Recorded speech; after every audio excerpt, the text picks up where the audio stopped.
예배 시간에 또 처음 오신 분들이 계셔서 소개를 좀 해드리도록 하겠습니다. 진주중앙교회에 김미아 집사님 오셨습니다. 집사님 좀 일어서서 인사해 주시겠습니까?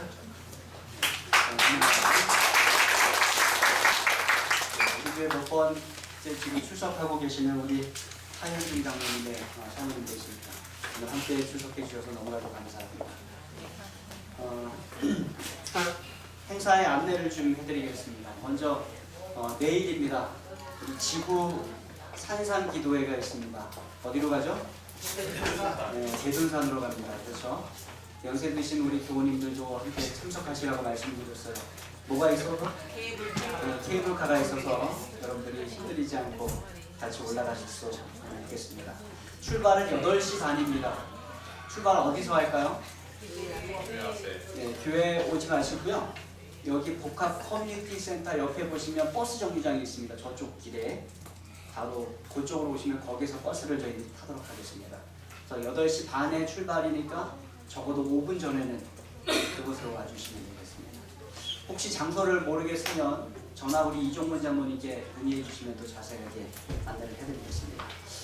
회비가 10,000원이 있습니다. 우리 이종문 장로님께 내주시면 되겠습니다.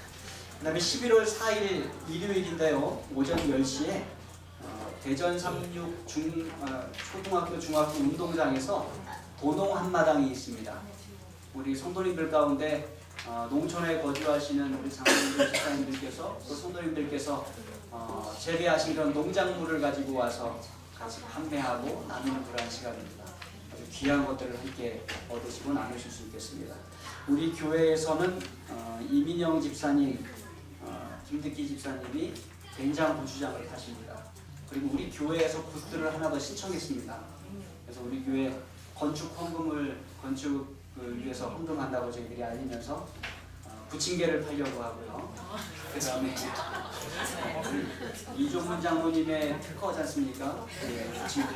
그 다음에 와플도 파신다고 합니다. 그 다음에 우리 강서윤 집사님, 이민영 집사님, 조은영 집사님께서 수세미를 만드셨어요. 꽤 많이 만드셨습니다. 집사님 어디 계시지? 몇 개 만드셨는지 제가 한 1000개쯤을 그거를 그날 아침에 저희들이 파송하도록 하겠습니다.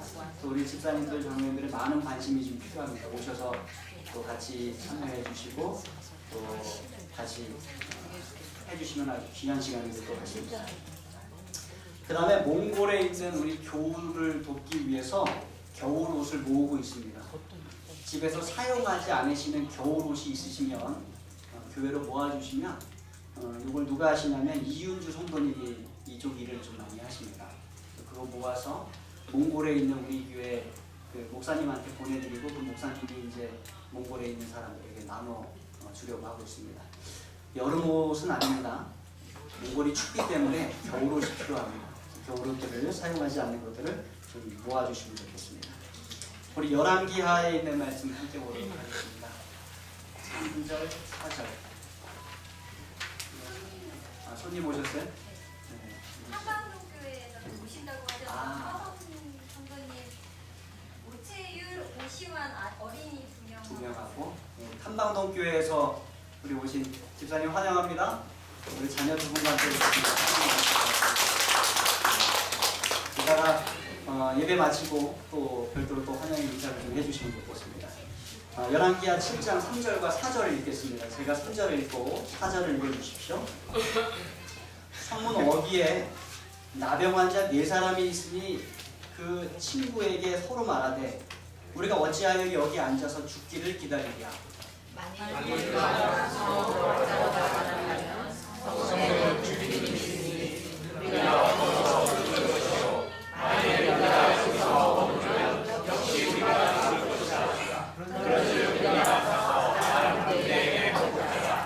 그들이 우리를 살려주면 살 것이요 우리를 죽이면 죽을 것이라.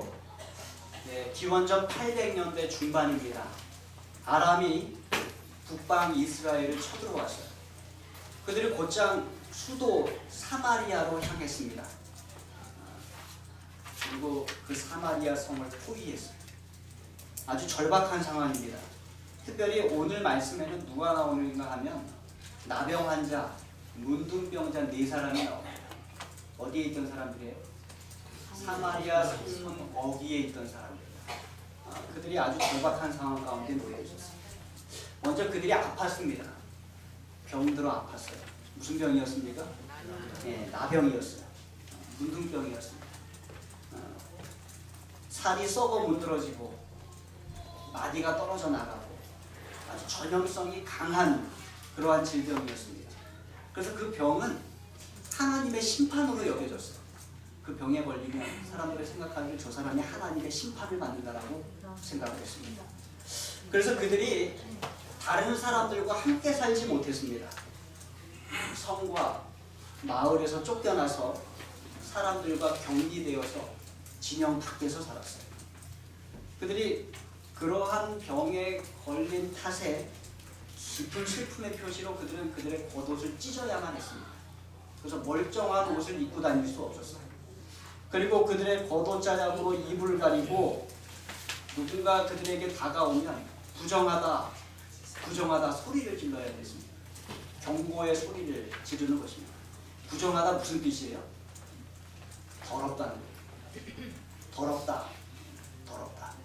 더러우니까 가까이 오지 마십시오. 자기 스스로에게 그렇게 그들이 외쳐야 했던 것입니다. 그들에게는 다른 사람에게 인사를 하거나 말 거는 것이 허락이 되지 않았습니다. 교류를 전혀 할 수 없었던 것입니다. 그들은 하나님의 백성에게서 떨어져 나간 사람으로 구원받지 못할 사람으로 여겨졌고 제사장 직분을 포함해서 모든 직분을 그들이 수행할 수 없었습니다. 철저하게 격리되어 차별받으며 아주 수치스러운 삶을 그들이 살아야만 했습니다. 그리고 그들이 굶주리고 있었습니다. 얼마나 굶주리고 있었는지 그때 상황을 열왕기하 6장 24절과 25절의 말씀을 통해서 한번 살펴보도록 하겠습니다. 열왕기하 6장 24절 25절 제가 24절 읽고 25절 읽어주십시오. 이후에 아람 왕 베나닷이 그의 온 군대를 모아 올라와서 사마리아를 에워싸니 아람 사람이 사마리아를 에워싸므로 성전이 그에 줄여서 나귀 머리 하나에 은말색에 이들도 왕사에 아람의 왕 베나닷이 그의 온 군대를 이끌고 북방 이스라엘을 침략했습니다. 곧장 어디로 갔어요? 그 수도인 사마리아 성으로 가서 그 상을 포위했어요. 여러분 사마리아 성은 높은 산 위에 세워진 성이라 결코 쉽게 점령할 수 없는 성이었어요.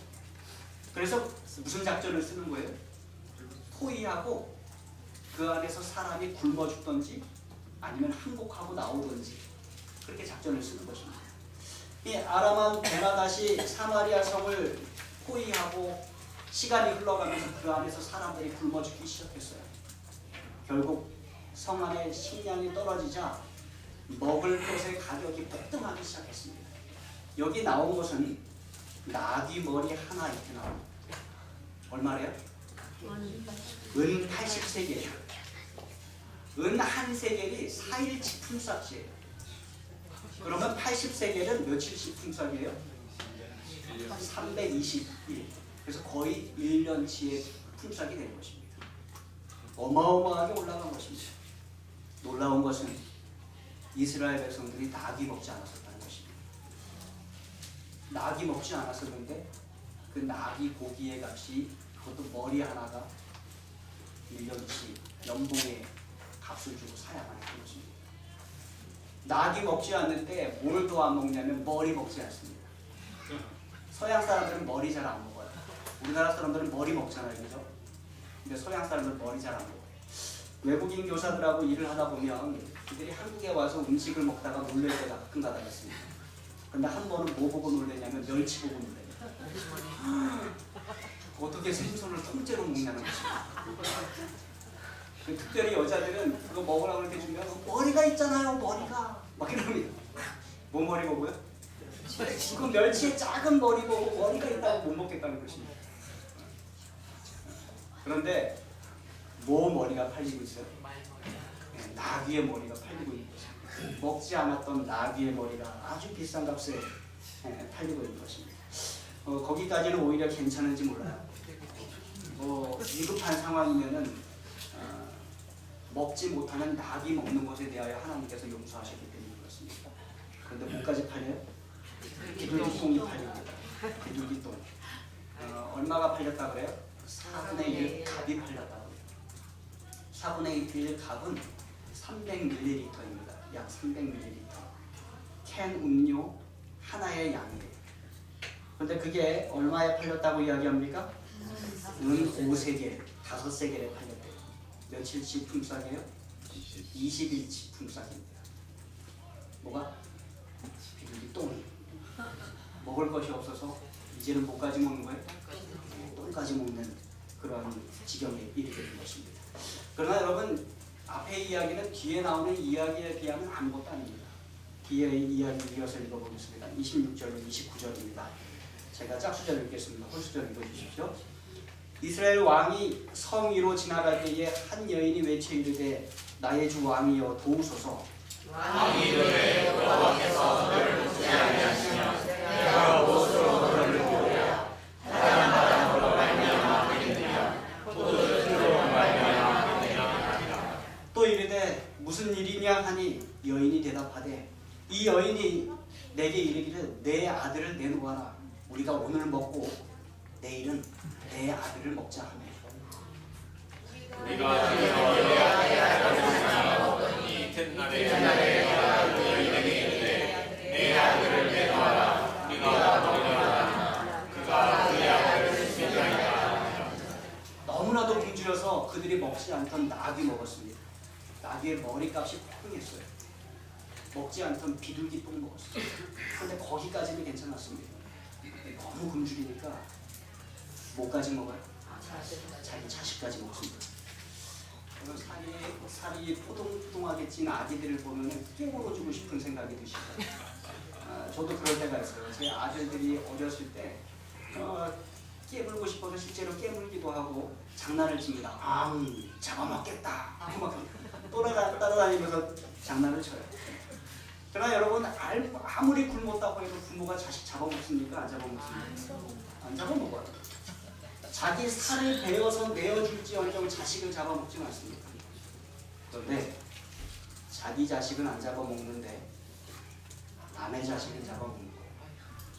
그래서 이 엄마가 그런 것입니다. 야, 네 아들 먼저 잡아먹자. 내일 내 아들 잡아먹자. 이렇게 얘기를 합니다. 그런데 남의 아들 잡아먹고 나니까 어떻게 됐습니까? 마음이 바뀌었어요. 내 아들을 줄 수가 없는 것입니다. 그래서 숨겨버리고 만 것입니다. 이러한 사태를 왕이 보게 된 것입니다. 얼마나 배가 고팠겠습니까? 여러분, 성 안에 보통 사람들이 이렇게 배가 고팠다면 성 밖에서 구걸하면서 먹어야 하는 문둥병자들은 어떻겠습니까? 그들은 더 배고픈 것입니다. 구걸해서 얻어먹어야 하는 처지였기 때문에 먹을 것이 전혀 없었던 것입니다. 이제 이 문둥병자들이 결정을 내려야만 해요. 그래서 4절에 그들이 하는 말을 들어보면 이렇습니다. 만일 우리가 성읍으로 가자고 말한다면 성읍에 뭐가 있어요? 굶주림이 있으니 우리가 거기서 죽을 것이요. 만일 우리가 여기서 머무르면 역시 우리가 죽을 것이다. 성 안에 들어가지도 못하고 여기 머물러지도 못하고 이래도 죽고 저래도 죽습니다. 마지막 선택이 남았어요. 마지막 선택이 무엇입니까? 적군 아람 군대에 가서 항복을 하는 것입니다. 그래서 그들이 말합니다. 우리가 가서 아람 군대에게 항복하자. 그들이 우리를 살려둘 것 같으면 살 것이요 우리를 죽이면 죽으리라. 여기서 항복하자라는 그 단어의 원래 뜻은 내던지자입니다. 내던지자. 누굴 내던져요? 우리 자기 자신들을 내던지자. 더 이상 견딜 수가 없지 않느냐. 우리가 가서 내던지면 죽으면 죽는 거고 살면 사는 거고. 그래서 그들이 그렇게 하기로 결심을 했어요. 여러분, 이게 좋은 결정입니까? 좋은 결정이 아니에요. 최후의 결정이었어요. 그런데 적군의 입장에서 생각해 보십시오. 나오는 사람들이 항복한 군인이라면 그들이 좀 생각해 볼 만합니다. 그런데 나오는 사람들이 정말로 그 당시에 불치의 병이요 전염성이 강한 어떻게 할 수 없는 눈둥병이었다면 그들을 살려둘 가치가 있습니까? 그들을 살려두어서 그들에게 양식을 주며 그들을 보살펴야 할 가치가 있느냐는 것입니다. 전혀 그럴 가치가 없는 것입니다. 그러다 문둥병에 걸린 사람들 입장에서 보니까 이래도 죽고 저래도 죽으니까 우리 한번 가보자. 그래서 그들이 적군 아람 군대의 은혜에 의지하여 은혜를 기다리며 은혜를 바라며 나아가기를 결심합니다. 5절 한번 읽어보도록 하겠습니다. 시작. 아람 진으로 가려 하여 해질 무렵에 일어나 아람 진영 때에 이르러서 본즉 그곳에 한 사람도 없으니. 그들이 드디어 움직이기 시작했습니다. 네 사람이 움직여요. 하루 종일 미루다가 그랬는지 아니면 결심이 늦어졌는지 언제 움직여요? 해질 무렵에 움직입니다. 아침에 해가 힘차게 떠오를 때 움직이는 것이 아니라 인생의 항원역처럼 아주 해가 뉘엿뉘엿 져가는 그때에 움직이기 시작합니다. 이 문둥병자들이 아마 힘이 하나도 없었을 것입니다. 병들었죠. 굶었는데 며칠을 굶었는지 모르게 정말로 오랜 세월을 굶었어요. 그러다 보니까 발걸음에 힘이 하나도 없어요. 그것도 앞에 있는 것이 기대할 만한 것이라면 우리가 어때요? 힘이 없어도 아주 그냥 죽을 힘을 다 내어서 우리가 움직였을 것입니다. 그런데 앞에서 기다리는 것이 무엇입니까? 적군이에요. 아람 적군이 기다리고 있는 것입니다. 그러니까 정말로 죽으러 가는 심정으로 그들이 한 발자국 한 발자국씩 내려가기 시작한 것입니다. 근데 막상 거기 가보니까 어땠습니까? 아무도 없어요. 한 사람도 없는 것입니다. 그럼 어떻게 된 일이에요? 성경은 이렇게 기록하고 있습니다. 6절과 7절입니다. 제가 6절 읽고 7절 읽어주십시오. 이는 주께서 아람 군대로 병거 소리와 말 소리와 큰 군대의 소리를 듣게 하셨으므로 아람 사람이 서로 말하기를 이스라엘의 왕이 우리를 치려하여 햇사람의 왕들과 애굽 왕들에게 값을 주고 그들을 우리에게 오게 하였다 하고 해질무렵에 일어나서 도망하되 그 장막과 말과 나귀를 버리고 진영을 그대로 두고 웃음을 지으려 도망하였습니다. 여러분 참 놀랍지 않습니까? 이 아람 군대를 향하여 움직인 사람들은 몇 명이었어요? 4명뿐이었습니다. 사마리아 성문 어귀에서 병으로 소외되어 굶주림으로 죽어가던 문둥병자 4사람이 그저 터벅터벅 움직였을 뿐이에요. 힘도 없고 죽으러 가는 심정으로 아주 비참하게 그들이 움직였어요. 그런데 하나님께서는 그 소리를 아람 군대에 어떻게 들리게 하셨어요? 큰 군대의 소리, 많은 병거와 많은 말소리로 들리게 하셨어요. 그리고 그들이 겁을 집어먹게 하셨습니다. 이스라엘 백성들을 돕기 위하여 헷 왕들의 군사들과 애굽 왕들의 군사들이 온다라고 그들이 겁을 집어먹은 것입니다. 그래서 4명의 문둥병자는 해질 무렵에 일어나 아람 진영으로 출발했는데 똑같은 시간에 해질 무렵에 아람 군대는 어떻게 하기 시작합니까? 도망가기 시작한 것입니다. 아람 군대는 얼마나 급하게 도망갔는지 모든 것을 다 버려두고 도망갔어요.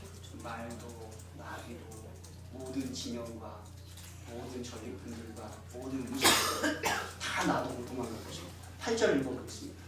시작. 그 아병한 자들이 진영 끝에 이르자 한 장막에 들어가서 먹고 마시고 거기서 은과 금과 의복을 가지고 가서 감추고 다시 와서 다른 장막에 들어가 거기서도 가지고 가서 감추리라. 4명의 문둥병자들이 죽음을 각오하고 아람 군대의 진영에 갔어요. 가보니까 어때요? 아무도 없어요. 한 사람도 없어요. 그때가 해질녘이었기 때문에 아람 군대가 뭐 준비해놓고 갔을까요? 저녁 식사를 다 준비해놓고 갔을 거예요. 아마 저녁 먹으려고 이것저것 다 해놨을 것입니다.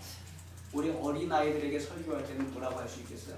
거기 가보니까 피자도 있고 거기 가보니까 너희들 좋아하는 떡볶이도 있고 김밥도 있고 막 여러 가지 있었다.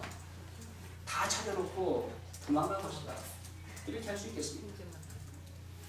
음식이 잘 준비되어 있는데 한 사람도 없어요.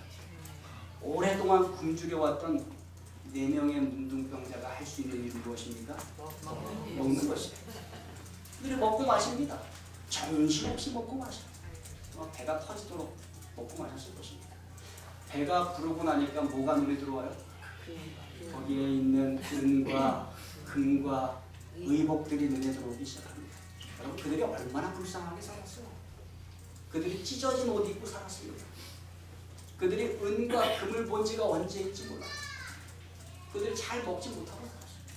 그런데 너무나도 풍족하게 그곳에 다 있는 것입니다. 모든 것이 넘쳐나는 것이에요. 그들이 구원을 받은 것입니다. 여러분, 그렇습니다. 이 4명의 문둥병자는 예수 그리스도의 은혜로 하나님의 사랑으로 구원받은 우리를 상징하는 것입니다. 여러분, 에베소서 3장 8절의 말씀 함께 읽겠습니다. 시작. 모든 소원 중에 지극히 작은 자보다 더 작은 나에게 이 은혜를 주시옵소서. 측량할 수 없는 그리스도의 풍성함을 이방인에게 전하게 하시고. 사도 바울의 고백입니다. 사도 바울은 고백하기를 자기 자신에게 대하여 표현하면서 뭐라 그래요? 지극히 작은 자보다 더 작은 나. 이렇게 표현합니다. 그리고 문둥병자가 자신들에 대하여 그렇게 느꼈을 것입니다. 가족에게서 쫓겨나고 사회에서 격리되고 성문 저 밖에서 자기들끼리 뭉쳐서 살아갑니다. 지극히 작은 자보다 더 작은 나라는 느낌이 아주 강하게 그들에게 들어가 있었을 것입니다. 그런데 그 지극히 작은 자보다 더 작은 나에게 하나님께서 뭘 베푸셨어요? 측량할 수 없는 그리스도의 풍성함을 베풀어 주셨어요. 아니, 문둥병자가 그때 느낀 것이 이것입니다. 얼마나 풍족해요. 얼마나 좋은 것들이 많습니까? 여러분, 오늘 하나님께서 베풀어 주신 그 은혜의 풍성함 가운데 우리가 살아가고 있음을 여러분 기억하시기 바랍니다. 아멘.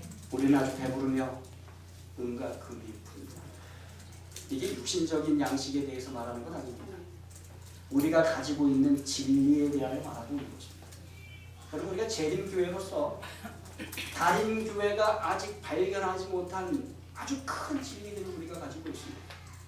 우리가 안식일 진리 잘 알고 있습니다. 우리가 재림에 관한 소망을 다른 어느 교회보다도 강하게 가지고 있습니다.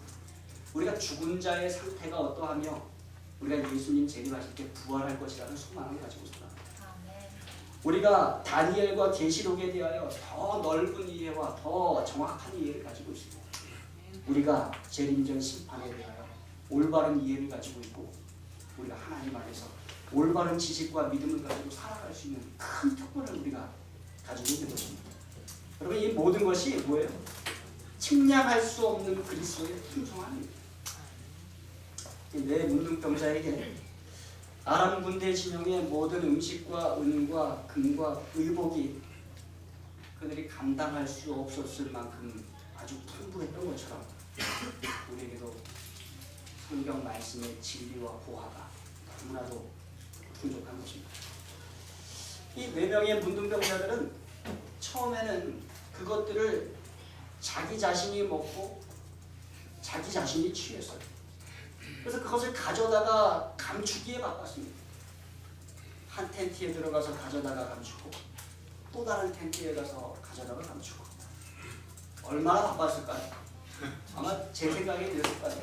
먹다가 갔다가 감추고 갔다가 또 열심히 감추다가 배고프면 또 와서 먹고 막 이렇게 했을 것 같습니다. 그러다가 갑자기 멈췄어요. 갑자기 멈추고는 그들이 두려움에 사로잡히기 시작해요. 그래서 9절에 이렇게 말합니다. 함께 읽어보겠습니다. 시작. 나병 환자들이 그 친구에게 서로 말하되 우리가 이렇게 해서는 안 되겠노라. 오늘은 아름다운 소식이 들려오거든 우리가 침묵하고 있도다. 만일 발표를 아침까지 기다리면 거의 우리에게 미칠지니 이제 떠나 왕래면서 알자. 그들이 서로에게 말합니다. 우리가 이렇게 해서는 안 되겠다. 이렇게 하면 안 되는 거잖아. 그들의 마음속에 다른 누가 말해준 것이 아닌데 그들의 그 구원의 축복 축복에 흠뻑 빠져 있다가 그들의 마음속에 드는 생각, 우리가 이렇게 해서는 안 되는 것이잖아. 그래서 서로에게 말합니다. 우리가 이렇게 해서는 안 되겠구나. 그럼 우리가 서로에게 이렇게 말할 때 있으시죠? 우리가 이렇게 가만히 있으면 안 되겠구나. 뭐 이렇게 말씀해 보신 기억들이 있을 거예요. 고린도후서 5장 4절 초반입니다. 함께 읽겠습니다. 시작. 그리스도의 사랑이 우리를 강건하시니라.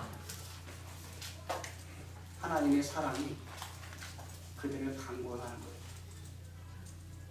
그리스도의 은혜가, 그리스도의 사랑이 우리를 강권하는 것입니다.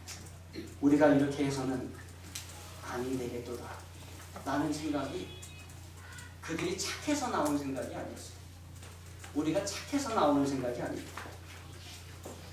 그 생각은 그리스도의 사랑이 우리를 강권함으로 말미암아 우리에게 드는 생각임을 기억하시기 바랍니다.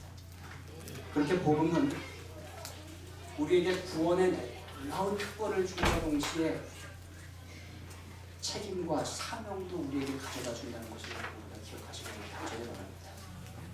이제 어떻게 해야 돼요? 빨간 글씨에 그들이 말합니다. 오늘은 아름다운 소식이 있는 날이거늘 우리가 침묵하고 있더라.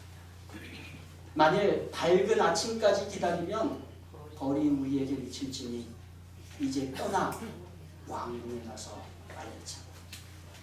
그럼 그때가 한밤중이에요. 그들이 피곤했을지 모르겠습니다. 안 먹다가 많이 먹어서 피곤하고 그 은과 금과 의복들을 가져다가 감추냐고 아마 피곤했을 거예요. 피곤하면 뭐라 그래? 야 자고 내일 아침에 가서 알리자. 이렇게 하기가 쉬워. 그런데 그들이 말합니다. 만일 밝은 아침까지 기다리면 뭐가 있나요? 벌이 우리에게 임할 것이다. 이렇게 이야기를 합니다. 왜 그래요? 만약에 알리지 않으면 그동안 너무나도 오랜 시간 동안 그들이 굶어왔기 때문에 그 하룻밤 사이에 굶어 죽는 사람들이 많이 생겼을 것입니다. 그들이 기다릴 수가 없습니다. 지체할 수가 없는 것입니다. 더군다나 이것은 나쁜 소식이 아니라 무슨 소식이에요? 좋은 소식이에요. 구원의 좋은 소식입니다. 그래서 그들이 전해야 한다라는 그런 책임과 그러한 이 의무를 그들이 아주 강하게 느꼈던 것입니다. 그들이 깨닫고 알리기 위해서 떠나갔습니다. 여러분 우리는 어떻게 해야 될까요? 내년도 교회 직원 선출하는 일들은요, 우리가 그렇게 나아가기 위한 하나의 단계와 같은 것입니다. 교회에서 정책을 정하고 계획을 세우고 일할 분들을 뽑는 것은 우리가 이렇게 있어서는 안 되겠다는 생각의 반영입니다. 우리가 하나님을 위해 우리가 받은 바 은혜를 가지고 나아가는 것이 우리에게 필요하겠다는 그러한 결심이 실천되는 순간임을 기억하시기 바랍니다. 선지자와 왕 259페이지에는 이렇게 기록하고 있습니다. 제가 읽겠습니다. 그리스도의 교회는 진리를 선포하기 위한 하나님의 기관이며 하나님께로부터 특별한 사업을 행할 능력을 받았습니다. 교회가 하나님께 충성하고 그분의 계명에 순종한다면 그 속에 탁월한 능력이 있을 것이다. 여러분 우리는 진리를 선포하기 위한 하나님의 기관입니다. 우리 크게 좀 한번 외쳐보실까요?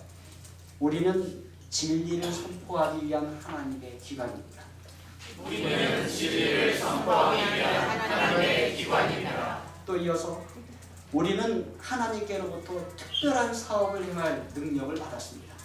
우리는 하나님께로부터 특별한 사업을 행할 능력을 받았습니다. 그럼 이제 우리 하나님의 계명에 순종하며 또 하나님께 충성하시게 되는 저와 여러분들이 간절히 바랍니다. 아멘. 그때 약속대로 우리 속에 탁월한 능력을 하나님께서 허락해 주실 것입니다.